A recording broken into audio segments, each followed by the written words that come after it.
Terima kasih pemirsa, Anda masih menyaksikan Kominfo Newsroom. Kita ke informasi selanjutnya. Wakil Presiden Republik Indonesia Maruf Amin menargetkan prevalensi stunting dapat ditekan dari 24,4% pada 2021 menjadi 14% pada 2024. Oleh karena itu diperlukan kerja keras dan juga kolaborasi berbagai pihak. Angka prevalensi stunting di Indonesia menurun 6,4% dalam 3 tahun belakangan. Tercatat, pada 2018 prevalensi angka stunting mencapai 30,8% dan menurun signifikan pada 2021 yang mencapai angka 24,4%. Menurut Wakil Presiden Maruf Amin dalam pembukaan diskusi Forum Merdeka Barat 9, kedepannya pemerintah bersama seluruh pemangku kepentingan terkait masih akan terus berupaya menurunkan angka prevalensi stunting hingga mencapai 14% melalui implementasi berbagai program pada tahun 2024. Seperti penguatan di sejumlah aspek pokok, aspek intervensi spesifik dan sensitif, serta aspek pemantauan dan evaluasi. Pertama, aspek kelembagaan. Perpres 72/2021 secara tegas meminta dibentuk tim percepatan penurunan stunting atau TPPS di tingkat pusat, provinsi, kabupaten kota, dan desa atau kelurahan. Di tingkat pusat, Wakil Presiden menjadi Ketua Pengarah dan Kepala BKKBN menjadi Ketua Pelaksana yang bertugas mengkoordinasikan percepatan penurunan stunting, mulai dari tahap perencanaan, penganggaran, pelaksanaan, pemantauan, hingga evaluasi. Yang kedua, aspek intervensi, yaitu intervensi spesifik dan sensitif atas kelompok sasaran yang telah ditetapkan.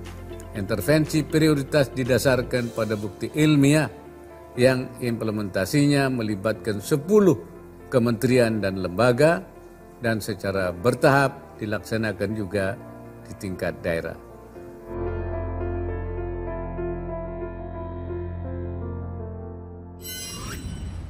Pemirsa, Menteri Dalam Negeri Tito Karnavian mendorong para kepala daerah untuk memberikan pelayanan publik yang maksimal. Salah satunya dalam hal pemberian izin dan rekomendasi, serta administrasi guna membantu kemudahan berinvestasi.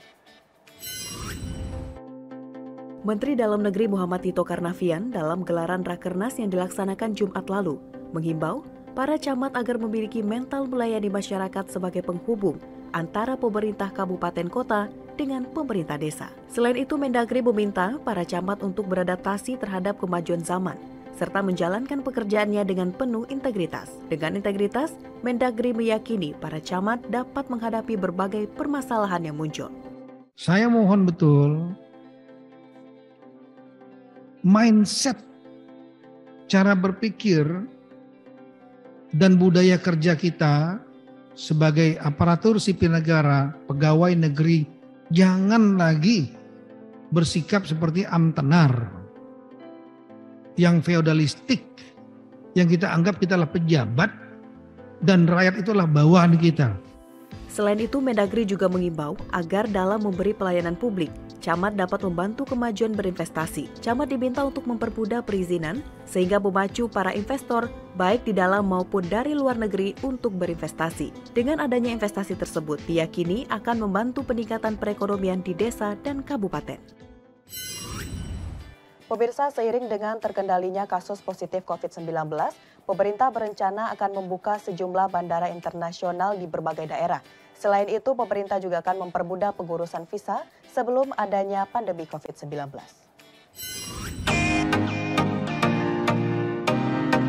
Menteri Koordinator Bidang Kemaritiman dan Investasi Luhut Binsar Panjaitan mengumumkan, pemerintah akan membuka kembali sejumlah bandara internasional seiring dengan makin terkendalinya tren kasus COVID-19 di tanah air. Bandara internasional yang akan dibuka diantaranya adalah Yogyakarta, Medan, Makassar, dan Pekanbaru. Selain itu, Menko Luhut mengatakan pemerintah juga akan mempermudah kebijakan pengurusan visa hingga mendekati aturan sebelum pandemi. Dan selain itu, kebijakan visa akan terus direlaksasi mendekati aturan sebelum pandemi. Aturan entitas PPLN masuk Indonesia juga akan kita relaksasi, hingga jumlah penerbangan yang masuk dapat meningkat tanpa menyebabkan penumpukan di bandara. Untuk detail mengenai ini akan dituangkan di dalam surat edaran Satgas yang akan segera dikeluarkan. Meski begitu, vaksinasi dan penggunaan aplikasi Peduli Lindungi masih diutamakan agar tidak terjadi lonjakan kasus pandemi di tengah pemulihan ekonomi dan mobilitas yang sedang berjalan. Memanfaatkan bulan Ramadan dan tradisi mudik, pemerintah akan mempercepat tingkat vaksinasi COVID-19. Diagendakan sentral vaksinasi akan dibuka di berbagai tempat publik.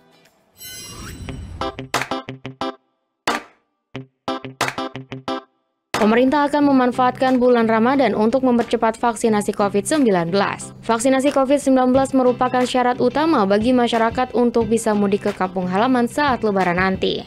Menko Marves Luhut Binsar Panjaitan dalam ratas evaluasi PPKM di Istana Merdeka Jakarta menyebut akan mempermudah masyarakat yang ingin divaksinasi. Pemerintah akan membuka sentra vaksinasi di berbagai tempat publik seperti stasiun, bandara, terminal bus, pusat keramaian, dan tempat pelaksanaan mudik bersama. Tidak hanya itu, pemerintah juga mendorong penerapan protokol kesehatan di tempat ibadah dengan membagikan masker dan sabun cuci tangan. Langkah ini pun dilakukan untuk tetap menjaga momen bulan Ramadan di tengah pandemi dalam kondisi yang baik sekaligus meminimalisir kasus positif COVID-19.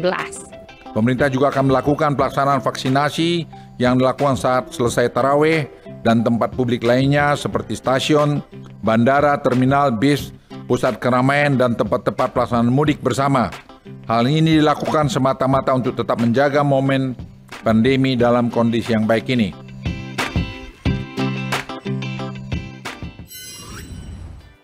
Pemirsa, kita ke informasi selanjutnya.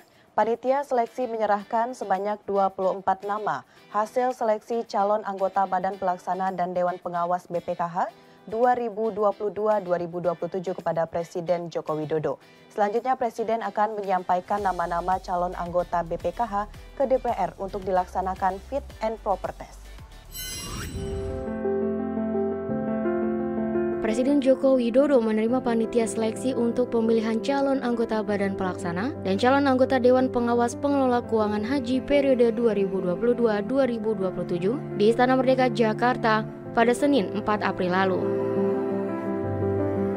Mardiasmo selaku Ketua Pansel mengungkapkan, dalam waktu dekat Presiden Republik Indonesia akan menyampaikan nama-nama calon anggota terpilih ke DPR, terutama anggota Dewan Pengawas untuk melakukan uji kepatutan dan kelayakan di Komisi 8. Panitia seleksi juga akan mempertimbangkan masukan dari seluruh masyarakat, serta akan melihat rekam jejak dari para calon anggota Badan Pelaksana dan Pengawas BPKH periode 2022-2027.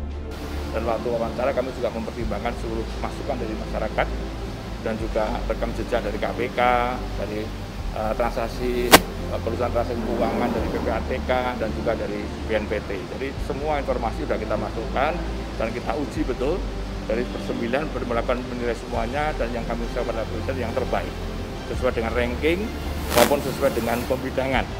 Kan tadi Presiden juga memberikan apresiasi ada pembidangan, terutama bidang investasi, misalnya kesehatan luar negeri, pengelolaan keuangan, penempatan dana, dan seterusnya sampai yang terakhir adalah bidang hukum dan kepatuhan.